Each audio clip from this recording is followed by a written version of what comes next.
আসসালামু আলাইকুম, আপনাদের সবাইকে স্বাগত জানাচ্ছি। আমি মোহাম্মদ সাইফুর রহমান, নেট4ডির পক্ষ থেকে।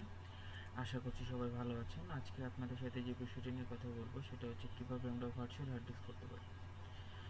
ভার্চুয়াল হার্ড ডিস্ক তৈরি করার জন্য আমাদের যেতে হবে ডিস্ক ম্যানেজমেন্টে।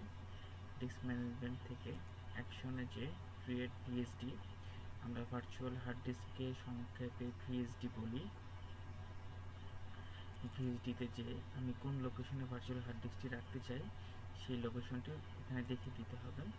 আমি যদি এফ ড্রাইভে রাখতে চাইলে আমি এফ ড্রাইভে একটা ফোল্ডার তৈরি করতে পারি। ভিএসডি টেস্ট নামে আমি একটা ফোল্ডার তৈরি করলাম। এখানে আমি ফাইলের নাম দিলাম টেস্ট,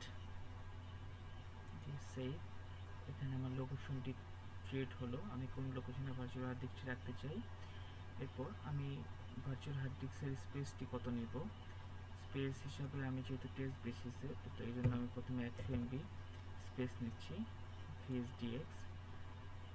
এখানে যদি আমার ভার্চুয়াল হার্ড ডিস্কের size supported virtual disk up to 2040 GB হয় তাহলে আমি ভিএসডি নিব, অথবা আমি ভিএসডিএক্স নিতে পারি। আমি এখানে ভিএসডিএক্স নিচ্ছি। ওকে, আপনারা দেখতে পাচ্ছেন এখানে আনঅ্যালোকেট 100 MB একটা ড্রাইভ তৈরি হয়ে গেল। আমি এটাকে ইনিশিয়ালাইজ করলে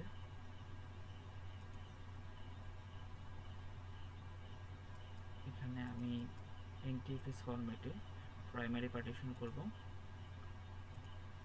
সেক্ষেত্রে আমি প্রথমে এটাকে মাউন্ট করে নিতে পারি। মাউন্ট করার জন্য আমি কোন লোকেশনে মাউন্ট করব, আমি এখানে এফ ড্রাইভে একটি ফোল্ডার তৈরি করে সেই লোকেশনে আমি মাউন্ট করতে পারি। আমি এখানে একটা ফোল্ডারের নাম দিতে পারি টেস্ট ফর মাউন্ট। আমি একটা ফোল্ডার তৈরি করলাম। Next next next. এখানে এফ ড্রাইভে টেস্ট ফর মাউন্টে একটি ড্রাইভ তৈরি হলো। সেক্ষেত্রে এখানে প্রাইমারি পার্টিশন, এখানে আমি ড্রাইভের নাম কি হবে সেটা এখানে ঠিক করে দিচ্ছি। অ্যাড, এখানে ডি ড্রাইভ নামে ড্রাইভটি তৈরি হবে। ওকে, আপনারা দেখতে পাচ্ছেন নিউ ভলিউম ডি ড্রাইভ। চলুন আমি ফাইল এক্সপ্লোরারে গিয়ে দেখি যে আমার ভার্চুয়াল হার্ড ডিস্কটি হলো কিনা। আপনারা দেখতে পাচ্ছেন যে এখানে নিউ ফোল্ডার ডি ড্রাইভে আমার ভার্চুয়াল হার্ড ডিস্ক তৈরি হয়ে গেল। আমি এখানে 100 MB স্পেস নিয়েছিলাম, সেক্ষেত্রে কিছু জায়গা হয়তো এখানে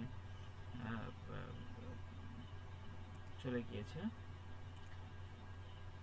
আশা করছি আপনারা আমার টিউটোরিয়াল থেকে খুব সহজেই কীভাবে ভার্চুয়াল হার্ড ডিস্ক তৈরি করতে হয় আপনারা বুঝতে পেরেছেন।